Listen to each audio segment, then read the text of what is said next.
My kids did not like going underwater. I don't know if you dealt with this at all, teaching your kids to swim. They just did not want to go underwater. And Cooper struggled with it for a while. Quinn was the one that, she's that typical second born. She would climb on top of the play structure at the park and jump off. That was her. So she took to going underwater faster than the other two did, but she still didn't like it either. Beck was the one that took the longest to get, when we were in the pool, to go underwater. He just did not want to do it. And it bothered me a lot that they wouldn't go underwater. And I think the reason it bothered me is because I loved swimming as a kid. I like swimming now, but not quite the same way. And underwater is the best part, right? Once you go underwater, when you're above the water, like once you first do that, you're like, why am I even up here? I got to breathe, but the only reason I'm up here is to breathe and to go back under. That's the way I was. And when Joey and I were kids, we would swim. Our pool toys cost 25 cents a piece. I know that because they were all quarters. That was our only pool toy. We would have quarters at the bottom of the pool, and we would go get them and come back up. We'd just do that for hours. And I know that all of the fun of swimming is underwater. And my kids wouldn't do it. And we have these rare opportunities, especially when they're little. We have more opportunities while here than we did whenever they were little. Beck was little here, but Cooper and Quinn. We had fewer opportunities because we just didn't have access to a pool. So when we would get to go, I'm like, no, you're going to make the most of this. Get under that water, have a good time, because we're not going to get to do this again. And they would just waste it, floating on the top. And I had an idea, but Britt told me pushing them to the bottom would not help. Like, if they just see it's not that big of a deal. We never tried that because I wasn't allowed to. And you know, the frustration of being a parent and knowing how much fun the kids can have, and it's only that far away, and they just won't do it. And we say, like, blow bubbles. You know, stick your face in the water and blow bubbles. No, like, what's wrong with you? Just blow some bubbles. You'll be fine. You're wearing goggles. Stick your face under the water. Like, I'm like, pretend it's the 90s and just get bloodshot eyes. Just get under the water and swim. Those goggles, you don't need those. And my kids that I wanted so much for, that I wanted to experience this thing, I'm slipping into some old stuff there, this thing, were this far from a fantastic time. And they would not trust me enough just to go this far. And now like, you can't keep them out of the water. Right? Now that they finally took that step, now that they finally got that courage, like you're just looking for them all the time because they're at the bottom. That's what they do. They've got this game that they'll play over at Mike and Chris's where they just take a bucket and they pull it straight down so they've got air in it and they just go sit at the bottom and stay at the bottom as long as you can. And this thing that was a huge obstacle now is nothing. In fact, Cooper was recovering from an ear infection. He was almost done with his medicine, almost doing that, but we went swimming and said, hey, you got to stay above the water. He's like, why am I even going? Why am I even going if I can't go under the water? I'm like, just a couple of years ago, you refused to go under the water.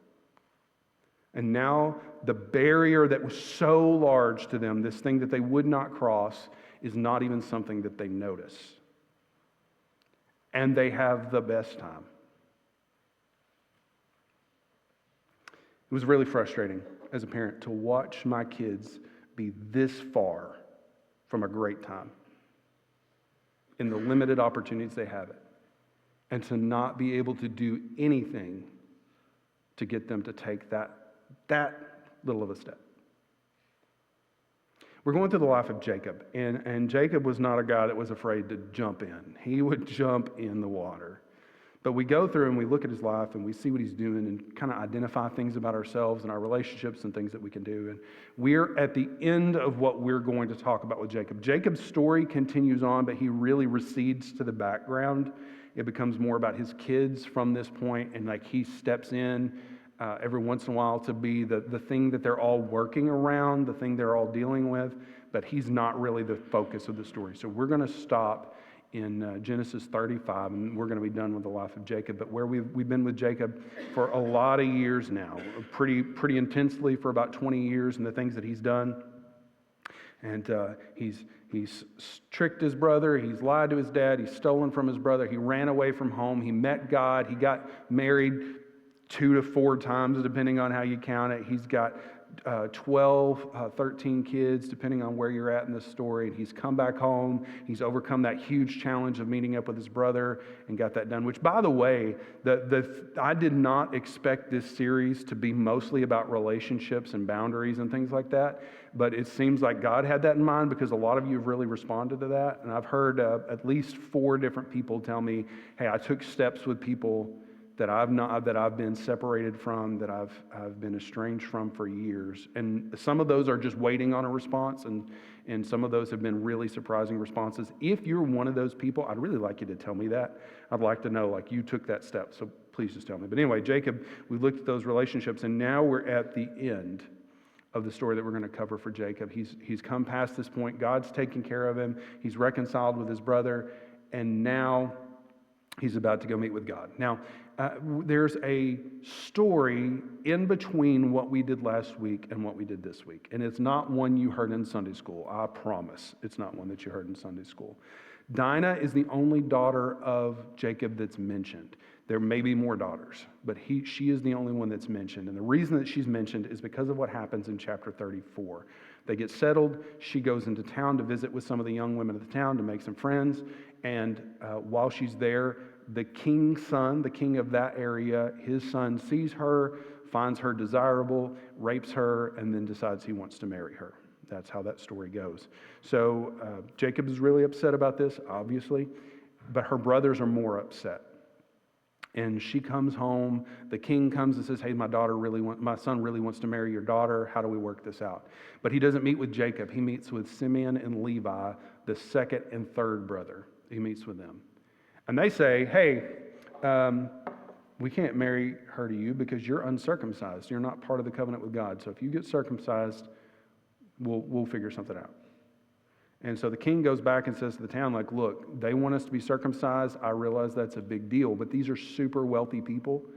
And if we bring them into our community, all their wealth is going to become ours. We're going to get to do business with them. We'll marry the kids. We'll end up with this wealth. So let's take this really difficult step, but let's do it because it's going to be good for us in the long run. So all the men of the town agree. They all get circumcised.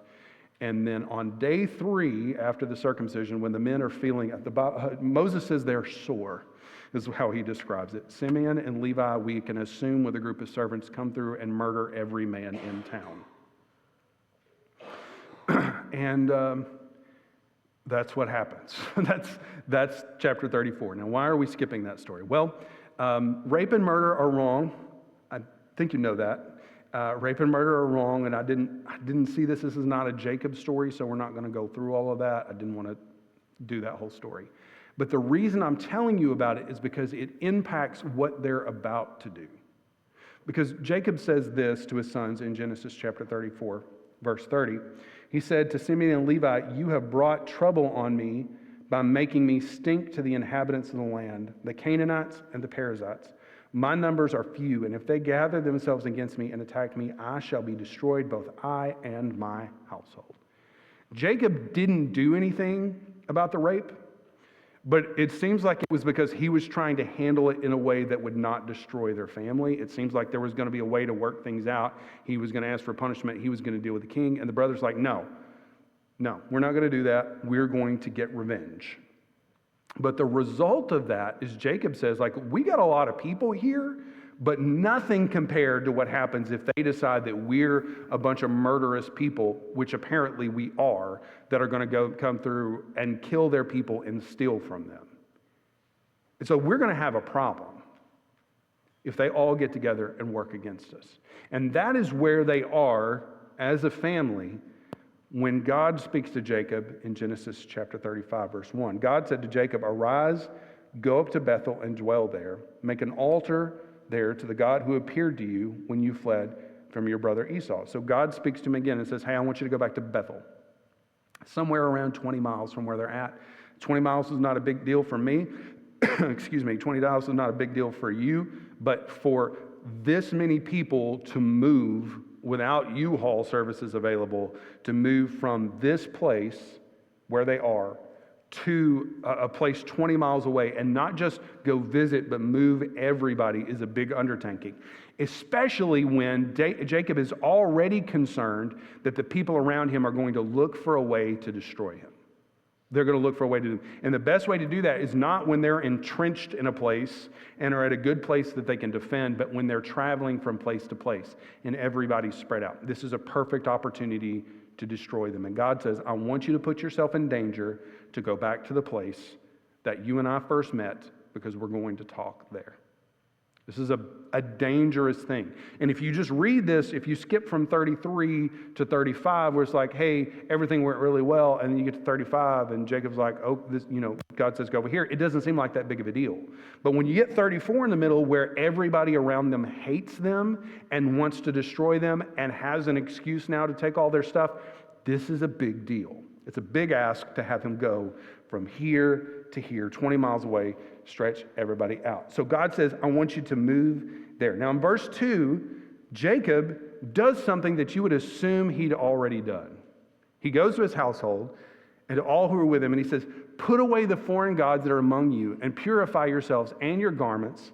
Let us arise and go to Bethel, so that I may make there an altar to God, who answers me in the day of my distress and has been with me wherever I've gone. So they gave to Jacob all the foreign gods they had, the rings that were in their ears. Jacob hid them under the terebinth tree that was near Shechem. So God, he says to all these people, hey, we need to get rid of the foreign gods, which is a weird thing to say, because you would assume he would have already done that, right? You would assume that he would have already taken that step. Just to give you an idea about how many people there are here. Down the road, when Joseph of the many-colored coat gets taken to Egypt and he's there and comes back, when Jacob's family moves to Egypt, there are 70 family members. That doesn't include all the servants, okay? There's a couple of hundred people here. And so probably what's going on, like you could say, well, maybe it's just the family that he's made get rid of foreign gods. And maybe it was. Maybe the servants that they brought in, like they don't care about those people anyway. They're just servants. They come in, they do whatever they want to. They're not our family. Or maybe it was Jacob himself didn't worship other things, but he had allowed the rest of the family to. If you remember, Rachel, as far as we know, still has her dad's household gods that she stole from her dad. So it could be there. But for whatever reason, Jacob says, now we're going to get rid of those gods. He spoke to God just a little while before that. God rescued him just a little while before that. But for whatever reason, now he says, we got to get rid of these gods. Now, why did he do that? Maybe it's a thing that he needed to do for a while. Well, it is a thing he needed to do for a while. But he's been putting it off. And now he's got an opportunity. Maybe it's because he's terrified about what these other people are going to do to him and his family while they're traveling. He's like, we got to do whatever we can to get God on our side. Whatever it is, he finally says that. Now, this is not a condemnation of earrings, okay? This is not a condemnation of earrings. Their earrings that they used were charms. They were things that were used in idol worship. If you have an idolatrous earring, I would suggest you bury it under an oak tree or a terebinth tree. If you've got one of those, get rid of it. But if your earrings are just like pretty, you're fine, okay? This is talking specifically about things that were used in idol worship. So he says to them, hey, we got to get rid of our idols because we're about to go on this trip and we really need God to be on our side with this. So let's get rid of this. Now, what I love to remember when I read through these stories is how many things the people in the story don't know that we know. People that don't know these things, that don't know what's going on. So I'm reading through Exodus right now in my personal time, and I'm going through Exodus, and Moses is leading the people through, and the people are doing these terrible things, and God keeps killing portions of them because they keep disobeying and they keep doing these things. Meanwhile, there's this story off to the side about this group, this king that's afraid of them, and he gets a prophet to try and come and curse them, and the prophet can't do it. So you've got this thing where these people are over here struggling with their relationship to God, with God not knowing what's going on, and then you've got this little story about how God is taking care of them in a way that they have no idea about. This is another one of those stories. Jacob doesn't know this, but he packs all his people up and he's traveling, he's praying, he's getting rid of idols, he's ripping people's earrings out, he's doing all that stuff traveling along. But then in verse 5, we get a little picture of what God is doing in the background. As they journeyed, a terror from God fell upon the cities that were around them so that they did not pursue the sons of Jacob. He has no idea what's going on, and he knows how weak they are, and he knows what would happen. And he's terrified, and he's begging God, please, God, take care of us. Please, God, get us through. Please, God, protect us. But there's absolutely no chance that anything is going to happen to them. But because before he even starts praying, before he even gets told to go, the people around him have this terror of him and his family come on them. And God takes care of them in a way that they will never, ever know. I wonder how many of us are resisting obedience because of our fear of what's going to happen, a fear of what other people are going to do, or fear of whatever is whatever. And God has already caused things to work out so that we're going to get through that safely. Verse 6, Jacob came to Luz, that is Bethel. And this is a funny thing because the people that lived there had a name for the town. He got there and renamed it. And there was like this random guy came through and started telling us we should paint over our signs and change the name of town. But we're still going to call it what we've always called it. But him and his family call it Bethel, which means house of God. El is God, Beth is house, which is in the land of Canaan. He and all the people were with him. And he built an altar and called the place El Bethel because there God had received to him. Man, I can't read. Had revealed himself to him when he fled from his brother. He names this place, he goes back and he names this place El Bethel, which means God, the house of God. I don't understand what that means. I don't understand why he called it there. There's something significant there. Maybe it was, this is the house of the God, like this is the God of the house of God that I met before. We don't know what that is, but he names it God, the house of God. He goes there, him and his entire family, they build an altar, and there they worship him. And something else happens while they're there, and this is really conclusion material, but they're wrapping up all the details. In verse 8, Deborah, Rebekah's nurse, died, and she was buried under an oak below Bethel. So he called its name Alon Bakuth, which means the oak of mourning. That's what that means. He buried her under this tree. Now, it's kind of weird that this is going on and tells us there's some other things happening here. Rebekah is Jacob's mom, okay? So why was Jacob's mom's nurse there? This would have been the woman, her primary servant, the one that helped her raise her kids. He was the favorite. So my guess is what happened is that he was the favorite. She spent the most time with him. She didn't have any children of her own, and she loved Jacob. So when Rebekah dies, sometime while Jacob's gone, Deborah doesn't have anything to do anymore. But when Esau goes to meet Jacob, she says, I'm going because that's the kid I like. And she spends the rest of her life with her. And you know that this is a special relationship with Jacob because she comes up. Like, we don't even really find out about when Leah dies. His wife, we don't even find out about that. But when his nursemaid dies, his mom's nurse dies, he names that place after her and calls it the oak of mourning, the oak of weeping, where he weeps for her there. There's stuff going on in the background. Now, verses 9 through the rest of what we're going to talk about are kind of confusing because it seems like normally you would expect them to happen after, but it seems like this is what God actually said to Jacob whenever he met him there and built an altar. And this is really what we want to talk about today. The rest of this has just been explaining what's going on. But this is what we want to talk about today. God meets with him and talks to him there. Padan Aram is the place that he lived before, where he had come back from. So this is just capping it all off. This is what God said to him when he came back. He said to him in verse 10, your name is Jacob. No longer shall you be called Jacob, but Israel shall be your name. He calls his name Israel. Now, the word Israel means he struggles with God. And if you remember a couple of weeks ago that Jacob had this wrestling match with an angel where he received this name at this point, and this is identifying marker. But when we look at name changes in the Bible, they're always really interesting. God will rename somebody and call him by that name. It's because when he does that, he wants them to adopt this thing as their identity. So Abraham was called Abram. That was his name before. But God promised him a multitude even though he didn't have kids. So he changed his name to Abraham, which means father of multitudes. And Abraham, who has no kids, doesn't call himself Abraham. He doesn't go up to his buddies like, hey guys, by the way, my name now is Father of Multitudes. And they say, you don't have any kids. Like, why are you changing your name to Father of Multitudes? He doesn't embrace the new identity that God has given him. And God actually renames him again. And it's a step of faith that Abraham begins to know himself by the new name that God has given him, because it says, I'm going to identify myself with the promises made to me by God. And whenever Jacob is given this name, it's not a promise that's made to him, but it's an identification of his relationship with God. He says, I'm going to be known, I want you to be known by your relationship with me. And Jacob never embraces it. God says to him, from now on, I don't want you to think about yourself as Jacob, which means trickster. I don't want you to think of yourself as who you were, but I want you to think of yourself as who I know you can be. I want you to embrace this, and he doesn't do this, which is a thing that we can identify with pretty well, right? Maybe God hasn't given you a new name, but he's made you new, but you won't embrace that.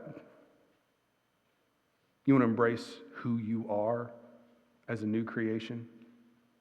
You're still hung up on who you were. You're still hung up on the things that required you to need to be saved in the first place. You won't embrace the identity that God's given you. And Jacob, for all the things that he does right, never recognizes that God does not see him as who he was, but who he can be.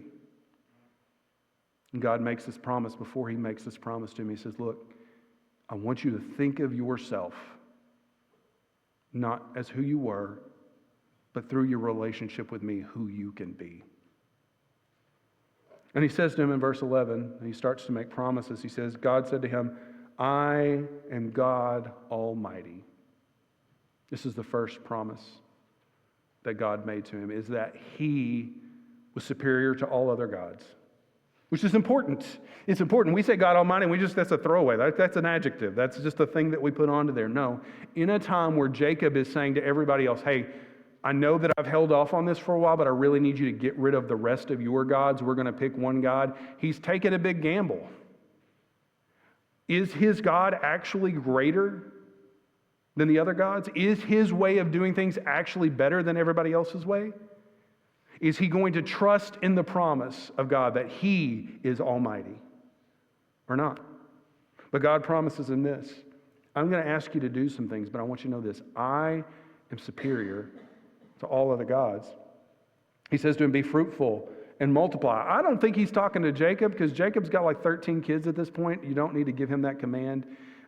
He's doing a bunch. This is probably a command to the rest of the children that they should be fruitful and multiply. But he says, makes this promise. He says, a nation and a company of nations shall come from you, and kings shall come from your own body. So we got two more promises here. We got the promise that he will be almighty over all of the gods. We got the promise that the promise made to Abraham, to Isaac, and to Jacob will be fulfilled in Jacob, that they're going to have multitudes of descendants. We're going to have all of these people, and that there will be multiple nations come out of him, and that there will be kings. This guy who's afraid of kings around him because he's just a rich shepherd will have kings that descend from him. And then he makes him one last promise. He said this in verse 12, the land that I gave to Abraham and Isaac I will give to you, and I will give the land to your offspring after you. I give you the promised land. And you're not going to get it right now, but your descendants will dwell here forever.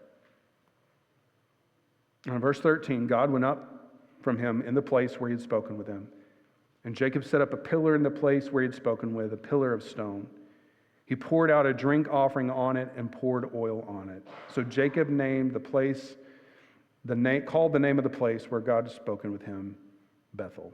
God leaves him there. He speaks to him. He makes these promises to him, and then he leaves. And through the rest of the Bible, the story is not about Jacob. Jacob recedes in the background, and it's about his children and how they suffer from the consequences of all the mistakes that Jacob made throughout his life. Now, what I want to talk to you about are the things that God wanted Jacob to take away from this as he summarizes the end of the story, as they get to the end of the story and cap off everything that's happened here. I want to look at those things. First of all, let's look at the promises that God made to Jacob. He promised him that he was almighty, that he is the God. And God would go on to prove this. You know about the plagues in Egypt. You know about the 10 plagues and all of that. But what you may not know is that each of those plagues was a direct attack against the gods of Egypt. They had the gods of flies, they had gods of livestock, they had the Nile itself was a god, Pharaoh himself was the chief of the gods. You got all the gods of death, gods of life, gods of hail, gods of weather, all these gods. And when God gets ready to rescue the people of Israel, all of Jacob's descendants out of Egypt, he doesn't go in and say, hey, y'all should follow me out into the wilderness like he did with Abraham. He doesn't say that. He has to rescue them. And he does this by opposing the gods of Egypt, the most powerful nation in the world. You would assume the most powerful gods in the world. He goes and opposes them directly. He conquers the Nile, this thing that provides life, that is the God of life to the Egyptians. He turns it into blood. He takes the gods of the livestock and the gods of the flies and the gods of the frogs, all these things that they have that they pray to and offer sacrifices to keep these things away. He goes and he says, those gods have no power over me. I conquer these things. And finally, he went to Pharaoh, the last of the gods, the most supreme of all the gods, the final boss of Egyptian gods. He goes to him and defeats Pharaoh himself. And when he leads Jacob's children out of Egypt, he does it by keeping the first promise that he made to Jacob here, that he is supreme, he is almighty, he is the God. God kept his promise. He waited, but he kept his promise. The second promise that God made is that nations would come out of him. The way this works out is whenever the nation of Israel comes out of Egypt, they end up there for about 43 years because they just can't listen and obey God, and they end up staying there forever because God wants that whole generation to turn over before he takes them in the promised land. When they go through and they conquer these nations, they conquer, if I'm remembering my numbers from my notes correctly, they conquered 31 kingdoms as they come up around the eastern side of the Jordan River, through the Sinai Peninsula, up around the eastern side of the Jordan River, and over. They conquer 31 kingdoms. Each of these kingdoms is smaller than one of the tribes of Israel. When the tribes of Israel go in, they spread out, they divide into 12 tribes, and they split out over all these, one from each of the descendants of Jacob, plus some weird stuff with Joseph's children. When they go and do all of this stuff, they each occupy the territories of several nations. So we think of them as one kingdom. They weren't. For a long time, they were 12 separate nations. Eventually, they would become one kingdom, but then they would be split again into two kingdoms. And God keeps his promise to Jacob that from him, from these children, from the mistakes that Jacob has made, God will use that to make nations out of his descendants. He promises them the promised land. It's going to be about close to 500 years before that happens. The reason that God waits is he says that the iniquity, the sin of the people living there is not complete yet. He wants them to turn back to him, but he's giving them the opportunity. They choose not to, and at the moment that he says, okay, we've crossed the red line where I've had enough, then he sends the Israelites in to conquer these people. But he gives them the promised land. In fact, they get more than was promised to them. They don't take all that was promised to them. They get more than was promised to them. God gives them this land that was promised to Abraham, this land that was promised to Isaac, and this land that was promised here again to Jacob. God keeps that promise.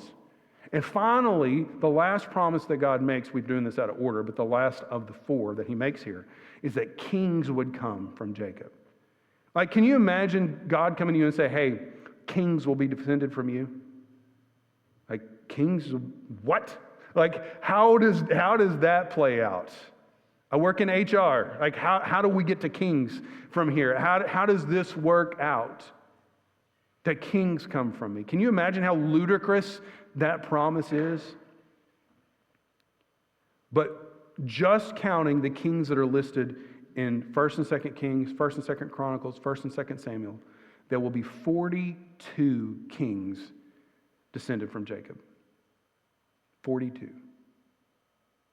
From this shepherd who ran away from home with nothing except his faith God would keep that promise. And the 42 doesn't count the most important one. Because a few thousand years later, a king would be born in Bethlehem, a descendant of Jacob, a child of Israel through Judah, Jacob's fourth son. And that king would be special because he would not just be a human king, but he would be God himself in human flesh. And that king would keep the promises made to Adam and Eve, made to Abraham, made to Jacob, and made to the prophets throughout history. That he would come and he would not rule during his first visit, but rather he would give himself up for all mankind. That anyone who recognized their need for his sacrifice, anyone who realized they were sinners who need someone else to stand between them and God, could look to the king that was promised. And that king would fulfill their payment for them and offer them not just a payment, not just an avoidance of death, but resurrection. And that king will come again. And that king will reign, that king will rule the entire world. And a descendant of a shepherd who was a liar, who was a cheat, who could not have good marriages no matter how many times he tried. The man that was afraid, his descendant will be the one that rules over everything and finally brings peace to the world. And God will keep that promise. God keeps the promises that he makes. And he may not keep them when you want them kept. He may not keep them how you want them kept. But he keeps his promises. And what do I want you to know from this as we go through the whole life of Jacob, as we go through today? What do we need to take away from this?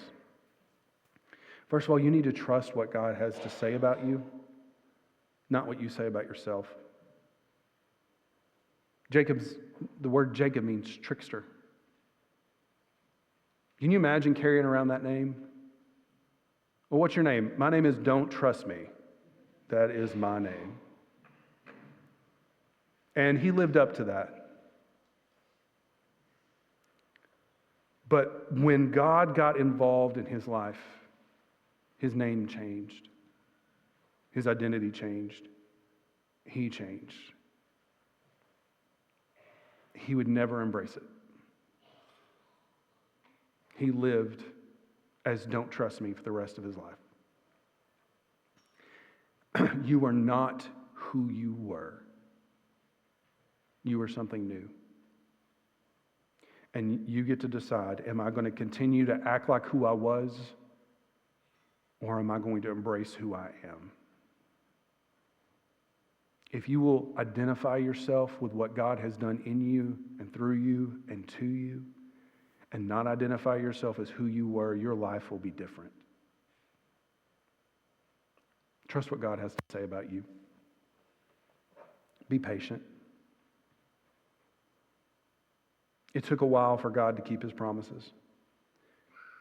The thing is, God made many promises to Jacob. Some of those he made before the journey to Padan Aram, and some he made after. And the ones after, Jacob really couldn't do anything about. I think the reason it took God so long to keep his first set of promises was all about Jacob. The promise was, hey, I'm going to take care of you and I'm going to bring you home. I'm going to provide for you and I'm going to care for you.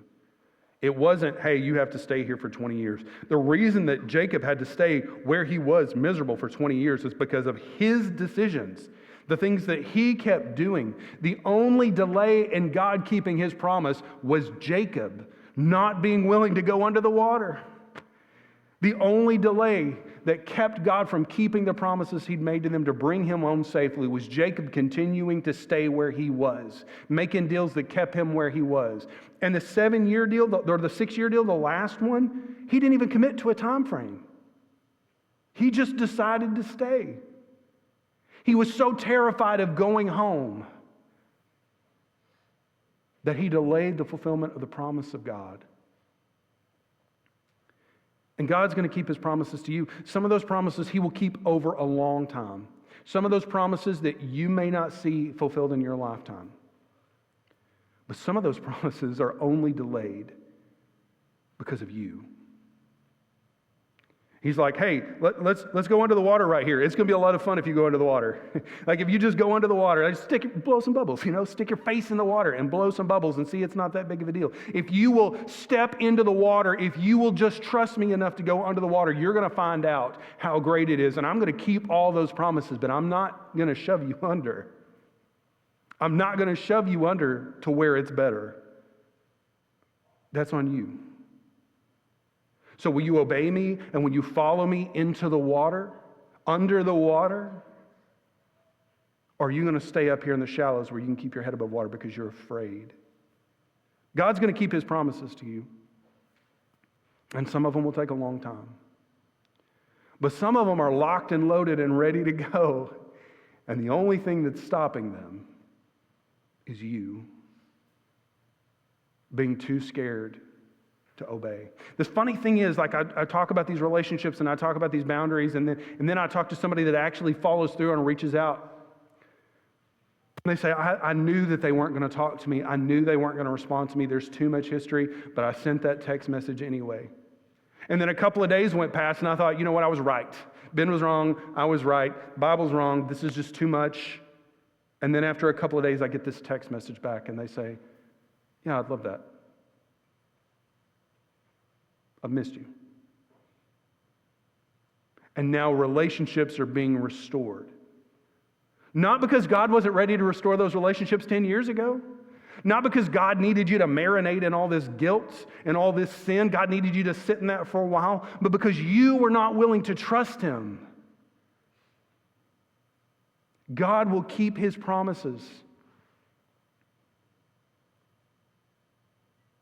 And you're only going to find out which ones you're delaying whenever you decide that you're going to take a big breath and you're going to put on those stupid goggles that everybody has to have now, and you're going to go under the water.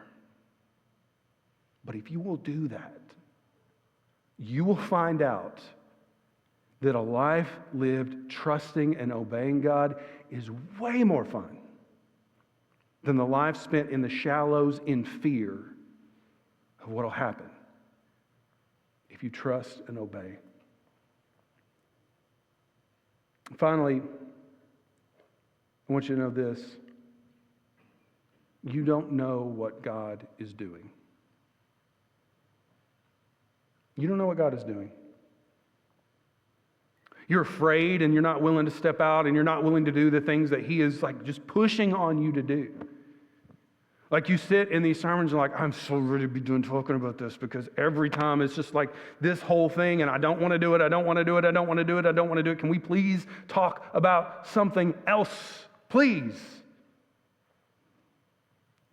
You say, I know how it's going to work out. I know how it's going to happen. I know what's going to happen. You don't.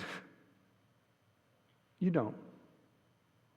Jacob is terrified to travel with these people. He's terrified to put his children in danger. He's terrified about some of his wives being in danger. Some of them he's less terrified about them being in danger. But he's terrified about specifically Rachel being in danger. He doesn't want that for her, and so he delays.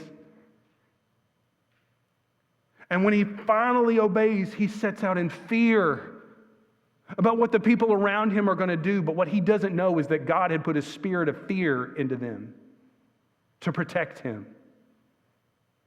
You don't know what God is doing outside of your story. You don't know how he's softening their heart. You don't know how he's laying the groundwork. You don't know how he's preparing you. Maybe you are going to get fired. You don't know what job he's got lined up for you next. Maybe they're not going to fire you. Maybe they're actually going to listen, and there are people in your workplace that are going to be saved because of that. Maybe your family is going to be restored because you step out. I don't know what the answer is. And you don't either. But what I know is I don't know what God is doing in you, and you don't know what God is doing in me, and we don't know what God is doing in them. So stop living your life as if you have all the answers and recognize that you don't. And obey. Just trust him. Step out. Do what he says to do. You know what? If he's wrong, it's on him, and you can gloat about it. You can gloat about it. You can say, I knew it. I knew it. But he's not wrong. Obey. Take a deep breath. Go under the water. And I'm telling you that if you will take that step of obedience and you will go underwater, pretty soon there's going to be a point where it doesn't even occur to you to stay up here in the shallows. It doesn't even occur to you to not go underwater. You will follow him through what he's leading you to do, because once you break through that first time of fear and see how he works, the next time is easier, and the next time is even easier, and the time after that is even easier. Jacob, I didn't know how I felt about Jacob before I started this. Like, I have strong opinions about Bible characters, like Gideon. That guy, don't want anything to do with Gideon. That guy is just the worst. I don't know how many times you can call God a liar to his faith and still be a liar to his face and then still be counted as faithful. But I look at Jacob and, man, I admire this guy. Not because he did everything right. Not because he didn't make mistakes. Not because there were no things that he needed to learn from or grow from. But because no matter what he did, he trusted God. He may mess it all up, but he trusted God. He stuck with God. He wrestled with God, not to resist obeying God, but so that he would stay with God. And if I could look at Jacob and say, what is one thing I want for us that he did well? I would want us to just trust what God says. But I can't make that choice for you. You'll have to make it for yourself. You'll be glad to know we're moving on to other things, talk about other stuff. This is your opportunity to ignore and disobey. You can be done, and I'll leave you alone about it. But if God has been saying something to you for weeks, understand that he's not doing it because he's mad at you and wants to punish you and wants to hurt you and wants you to do something difficult. But it's because he loves you and he's so excited for what's going to happen when you take that deep breath and go under the water. So you're going to get a chance to ignore this. Or you can take this last moment when somebody else is trying to help you deal with this. To say, okay, God, I will send the text message. I will take the step. I will have the conversation. And I will find out whether I can trust you or not. What are you going to do? I'm excited to find out. Would you stand with me? Our Heavenly Father, we come before you, and I'm so thankful and grateful for your patience. And I ask that you would help us to be like Jacob, not in his flawed ways, not through his mistakes, not through his bad parenting, but that we would be like him when it comes to believing what you have to say, to recognizing that you love us, that you have the ability to help us, and drawing close to you to get that. That we would trust you and rely upon you, that we would tear down all the things around us that lead us away from you, and that we would instead offer ourselves to you. Lord, I know there are people in the room that you are calling to go under the water. You're calling them to take that deep breath and go under, and you're pushing on them, Lord. And I did not know that's how this series was going to go. I didn't know these last 10 sermons were going to work out this way. But you did. And you have prepared their hearts. You have prepared their lives. You have prepared their circumstances for this moment. That everything is lined up and everything is ready to go. And all that is left is for them to take a deep breath and to close their eyes and put their face in the water. Lord, I ask that we would know clearly what it is that you want us to do, that we would know clearly what it is, what step it is that you want us to take. I ask that you would give us the courage to step out and do that you would give us people around us to help us with that. And I ask, Lord, that we would be a church of Jacobs, a church of people who trust you, who take the steps that you lead us to take, and who follow you under the water. It's in Jesus' name I pray. Amen.